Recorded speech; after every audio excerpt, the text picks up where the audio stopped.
چنانچہ حمید الساعدیہ جو کہ ابو حمید الساعدی کی بیگم ہیں، ان سے روایت ہے، وہ کہتی ہیں کہ میں نے رسول اکرم صلی اللہ علیہ وسلم سے گزارش کی، انی احب الصلاۃ معک، کہ اللہ کے رسول صلی اللہ علیہ وسلم میں چاہتی ہوں کہ میں آپ کے ساتھ نماز پڑھوں، آپ کی اقتداء میں نماز پڑھوں، آپ میرے امام ہوں۔ آپ نے کہا حمید تمہاری یہ خواہش اپنی جگہ پہ، لیکن یاد رکھو تمہاری وہ نماز جو تم اپنے محلے کی مسجد میں ادا کرتی ہو مسجد نبوی کی نماز سے بہتر ہے، اور تمہاری وہ نماز جو تم اپنے گھر میں ادا کرتی ہو محلے کی مسجد سے بہتر ہے، اور تمہاری وہ نماز جو گھر کے اندرونی کمرے میں پڑھتی ہو گھر کے صحن کی نماز سے بہتر ہے۔ پتہ کیا چلا میرے بھائی، عورت کی کون سی نماز بہتر ہوئی، جو گھر میں ادا کرے یا مسجد میں ادا کرے؟ گھر میں ادا کرے۔ یہ کس کا فرمان ہے؟ نبی صلی اللہ علیہ وسلم کا۔ یہ فرمان تو ہم نے مان لیا کیونکہ ہم آپ کے ماننے والے ہیں، آپ سے محبت کرنے والے ہیں۔ اب دیکھنا یہ ہے کہ آپ کا ایک اور فرمان بھی ہے، کیا وہ بھی ہم مانتے ہیں کہ نہیں مانتے؟ یقیناً ہم وہ بھی مانیں گے انشاءاللہ، اور وہ یہ ہے کہ فرمایا نبی صلی اللہ علیہ وسلم نے کہ عورتوں کو مسجد میں نماز پڑھنے سے نہ روکو۔ ایک طرف آپ نے مسئلہ بیان کر دیا کہ عورت کی کون سی نماز بہتر ہے، جو گھر میں ادا کرتی ہے، دوسری طرف مردوں سے کہہ دیا گیا کہ اگر تمہاری بیگم مسجد میں آ کے نماز پڑھنا چاہے تو روک نہیں سکتے۔ عورت کے جذبات کا احترام ہے، ثواب اس کو بتا دیا گیا کہ گھر میں بہتر ہے، لیکن اگر پھر بھی عورت مسجد میں آنا چاہتی ہے، وہ سمجھتی ہے مثلاً وہ سمجھتی ہے کہ گھر کا ماحول ٹھیک نہیں ہے، گھر میں بچے شور کرتے ہیں، گھر میں ٹیلی ویژن لگا ہوتا ہے، گھر میں 100 کام ہوتے ہیں، میں گھر میں توجہ سے نماز نہیں پڑھ سکتی، خشوع و خضوع کے ساتھ نہیں پڑھ سکتی، وہ اس ثواب کو جاننے کے باوجود کہ گھر میں نماز بہتر ہے پھر بھی مسجد میں آتی ہے تو آپ اسے آنے سے روک نہیں سکتے۔ کئی دفعہ عورت دیکھتی ہے کہ جب میں زیادہ ثواب لینے کے لیے گھر میں رکتی ہوں گھر میں نماز پڑھنے کا موقع ہی نہیں ملتا، مسجد میں جاتی ہوں نماز تو پڑھ لیتی ہوں۔ تو اس لیے میرے بھائی آپ عورت کو مسجد میں آنے سے نہیں روک سکتے۔ اور یہاں پہ جناب عمر فاروق رضی اللہ عنہ کا نمونہ آپ کے سامنے رکھنا چاہوں گا۔ بخاری شریف کی حدیث ہے کہ جناب عمر فاروق رضی اللہ عنہ کی بیگم عاتکہ بنت زید یہ بڑے تسلسل کے ساتھ مسجد میں آ کر عشاء کی نماز اور فجر کی نماز پڑھا کرتی تھیں۔ کسی نے کہا عاتکہ تم مسجد میں آ کے نماز پڑھتی ہو، جبکہ عمر فاروق تو بڑی غیرت والے ہیں، وہ تو یہ پسند نہیں کرتے کہ ان کی بیگم گھر سے باہر نکلے، پھر تم کیسے مسجد میں آ جاتی ہو؟ عاتکہ بنت زید نے کہا کہ اگر عمر فاروق اتنی ہی غیرت والے ہیں تو مجھے روکتے کیوں نہیں، مجھے روکے۔ تو آگے سے کہنے والے نے کیا کہا میرے بھائی، کاش ہمارے بارے میں بھی کوئی یہی کہے جو جناب عمر فاروق کے بارے میں کہا گیا۔ کہنے والے نے کہا عمر فاروق تمہیں اس لیے نہیں روکتے کہ ان کے سامنے وہ حدیث ہے جس میں فرمایا رسول اکرم صلی اللہ علیہ وسلم نے لا تمنعوا اماء اللہ مساجد اللہ، کہ اللہ کی ان بندیوں کو مسجد میں آنے سے مت روکو۔ میرے بھائی تصور کریں، ایک طرف جناب عمر فاروق کی وہ غیرت ہے جس کو ایک دنیا جانتی ہے، جناب عمر فاروق کی غیرت سے کون واقف نہیں ہے؟ یہ وہ غیرت ہے جس کے بارے میں فرمایا تھا میرے اور آپ کے نبی صلی اللہ علیہ وسلم نے کہ فاروق میں نے جنت میں ایک محل دیکھا، بڑا خوبصورت محل تھا، میں نے اس میں داخل ہونا چاہا تو مجھے بتایا گیا کہ یہ آپ کا نہیں ہے۔ میں نے پوچھا کس کا ہے؟ بتایا گیا عمر کا ہے۔ میں نے اس میں داخل ہونا چاہا تاکہ دیکھوں کیسا ہے، عمر مجھے تیری غیرت یاد آ گئی۔ جناب عمر فاروق کی غیرت اتنی زیادہ ہے کہ اللہ کے رسول فرما رہے ہیں کہ عمر مجھے تیری غیرت یاد آ گئی، لیکن یہ غیرت حدیث کے سامنے آ کے جاگ کی طرح بیٹھ جاتی ہے۔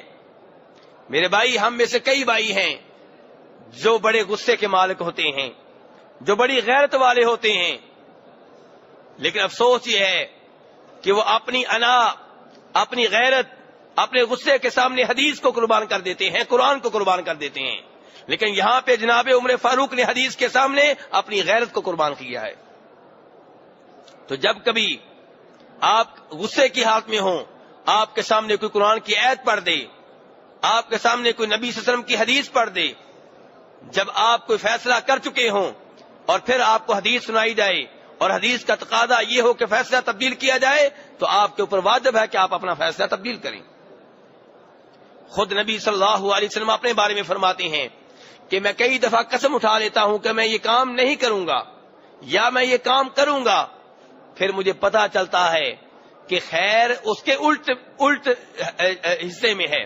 میں نے قسم یہ اٹھائی تھی کہ کام نہیں کروں گا اور خیر اس میں ہے کہ میں کروں، یا میں نے قسم اٹھائی تھی کہ یہ کام کروں گا اور خیر اس میں ہے کہ میں نہ کروں، تو میں قسم توڑ دیتا ہوں، قسم کا کفارہ ادا کرتا ہوں اور قسم پہ باقی نہیں رہتا.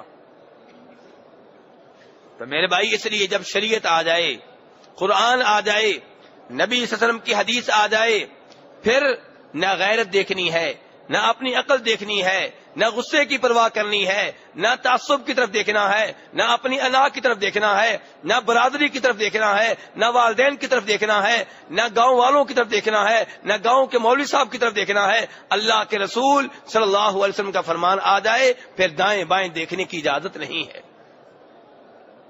اور اسی کا نام ہے ایمان، اسی کا نام ہے آپ سے سچی محبت. فرمایا اللہ تبارک و تعالیٰ نے فلا وربک لا یؤمنون حتی یحکموک فیما شجر بینہم ثم لا یجدوا فی انفسہم حرجا مما قضیت ویسلموا تسلیما، کہ آپ کے رب کی قسم یہ لوگ اس وقت تک مومن نہیں ہو سکتے جب تک کہ ان کی حالت یہ نہ ہو جائے کہ جب ان میں اختلافات ہو جائیں تو جب آپ کا فیصلہ آ جائے اس کو دل سے تسلیم نہ کر لیں، اس وقت تک یہ مومن نہیں ہو سکتے. اور فرمایا تم میں سے کوئی اس وقت تک مومن نہیں ہو سکتا جب تک کہ وہ مجھ سے ہر چیز سے زیادہ محبت نہ کرے، ہر چیز سے زیادہ، والد سے زیادہ محبت، والدہ سے زیادہ محبت، ملک سے زیادہ محبت، اپنے ملک کے آئین سے زیادہ محبت، اپنی برادری سے زیادہ محبت، اپنی بیگم سے زیادہ محبت، اپنی اولاد سے زیادہ محبت. ہر چیز سے اوپر کس کو رکھا جائے؟ نبی صلی اللہ علیہ وسلم کو، صرف زبانی نہیں عملی طور پہ بھی. جیسے اس کا مظاہرہ کس نے کیا ہے؟ جناب عمر فاروق رضی اللہ تعالیٰ عنہ نے. میرے بھائی کئی ممالک میں یہ ہوتا ہے کہ عورتیں عید کی نماز کے لیے نہیں جاتی، عورتیں عید کی نماز کے لیے نہیں جاتی، جبکہ نبی صلی اللہ علیہ وسلم کے ہاں صورتحال کیا ہے؟ بخاری مسلم کی روایات ہیں، جناب ام عطیہ فرماتی ہیں رضی اللہ تعالیٰ عنہ کہ نبی صلی اللہ علیہ وسلم نے ہماری ڈیوٹی لگائی کہ عورتوں کو عید کی نماز کے لیے گھروں سے نکالو. آپ کو بتایا گیا کچھ عورتیں حیض کی حالت میں ہیں، ماہواری کی حالت میں ہیں، ناپاک ہیں. آپ نے کہا کوئی بات نہیں، ان کو بھی نکالو، یہ بھی عیدگاہ میں آئیں، نماز نہ پڑھیں لیکن عیدگاہ میں مسلمانوں کی دعا میں شریک ہوں. پھر آپ کو بتایا گیا کچھ عورتیں ایسی ہیں جن کے پاس چادریں نہیں ہیں پردہ کے لیے، جن کے پاس پردہ کے لیے چادریں نہیں ہیں. آپ صلی اللہ علیہ وسلم نے یہ نہیں کہا کہ جاؤ وہ ان کو اجازت ہے کہ وہ نہ آئیں، فرمایا وہ بھی آئیں. کیسے آئیں؟ فرمایا اپنی سہیلی کی چادر لے لیں یا اپنی سہیلی کی بڑی چادر میں شامل ہو جائیں لیکن عید کی نماز پڑھنے کے لیے عیدگاہ میں آئیں. میرے بھائی دیکھیں نبی صلی اللہ علیہ وسلم کس قدر زور دے رہے ہیں عید کی نماز پڑھنے پہ، اور کتنی ہی ہماری مسلمان عورتیں ہیں جو عید کی نماز پڑھنے کے لیے نہیں آتی. میرے بھائی اس لیے نبی صلی اللہ علیہ وسلم کی اس حدیث کو اپنے دل میں جگہ دیں کہ لا تمنعوا اماء اللہ مساجد اللہ، کہ اللہ کی ان بندیوں کو مسجد میں آنے سے مت روکو. نبی صلی اللہ علیہ وسلم نے عورتوں کو عید کی نماز پڑھائی، خود پڑھائی، خطبہ دیا، بلکہ چونکہ آپ کے زمانے میں اسپیکر کا بندوبست نہیں تھا اس لیے اندیشہ تھا کہ آپ کی خطبے کی آواز شاید عورتوں کی جانب نہ گئی ہو. آپ عید کے خطبے کے بعد اسپیشلی عورتوں کی جانب آئے، انہیں الگ سے خطبہ دیا. آپ اسے اندازہ کر سکتے ہیں کہ عورتوں کو عیدگاہ میں آنا چاہیے اور مسلمانوں کے ساتھ، مردوں کے ساتھ مل کر عید کی نماز پڑھنی چاہیے. درمیان میں پردے کا بندوبست ہو جائے لیکن عورتیں بھی آئیں، مرد بھی آئیں. تو بہرحال میرے بھائی بات یہ کر رہا تھا کہ ویسے تو عورت کی وہ نماز جو اپنے گھر میں ادا کرے مسجد سے بہتر ہے، لیکن اگر وہ مسجد میں آنا چاہے تو مردوں کو کہا گیا ہے لا تمنعوا اماء اللہ مساجد اللہ، اللہ کی ان بندیوں کو مسجد میں آنے سے مت روکو۔ جناب عبداللہ ابن عمر رضی اللہ عنہما نے یہ حدیث بیان کی، حدیث سننے والوں میں ان کا بیٹا بلال بھی تھا۔ بلال نے کہا کہ جو چاہے اپنی بیگم کو مسجد میں جانے دے، میں تو اپنی بیگم کو مسجد میں نہیں جانے دوں گا۔ اللہ اکبر۔ عبداللہ ابن عمر رضی اللہ عنہما نے کیا سنائی ہے حدیث کیا کہہ رہی ہے کہ اللہ کی ان بندیوں کو مسجد میں جانے سے مت روکو، اور جناب عبداللہ ابن عمر کا بیٹا بلال کیا کہہ رہا ہے کہ میں اپنی بیگم کو مسجد میں جانے نہیں دوں گا۔ کیا رویہ ہوگا عبداللہ ابن عمر کا اس بیٹے سے؟ ہمارے ہاں کیا ہوتا ہے کہ اگر بیٹا مالی لحاظ سے تجارتی لحاظ سے نقصان کرے تو ہم ناراض ہو جاتے ہیں، سکول پڑھنے نہ جائے ہم ناراض ہو جاتے ہیں، کالج پڑھنے نہ جائے ہم ناراض ہو جاتے ہیں، امتحان میں نمبر کم آئے ہم ناراض ہو جاتے ہیں، اور اگر وہ نماز نہ پڑھے ہمارے ہاں کوئی مسئلہ نہیں، روزے نہ رکھے کوئی مسئلہ نہیں، شراب پیتا رہے کوئی مسئلہ نہیں۔ لیکن یہاں پہ عبداللہ ابن عمر رضی اللہ عنہ نے کیا کیا؟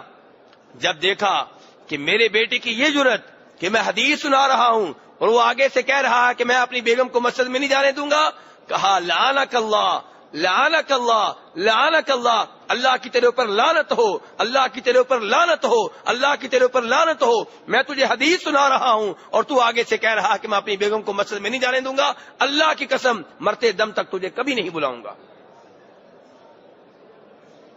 یہ ہے حدیث کا مقام، یہ ہے نبی صلی اللہ علیہ وسلم سے سچی محبت۔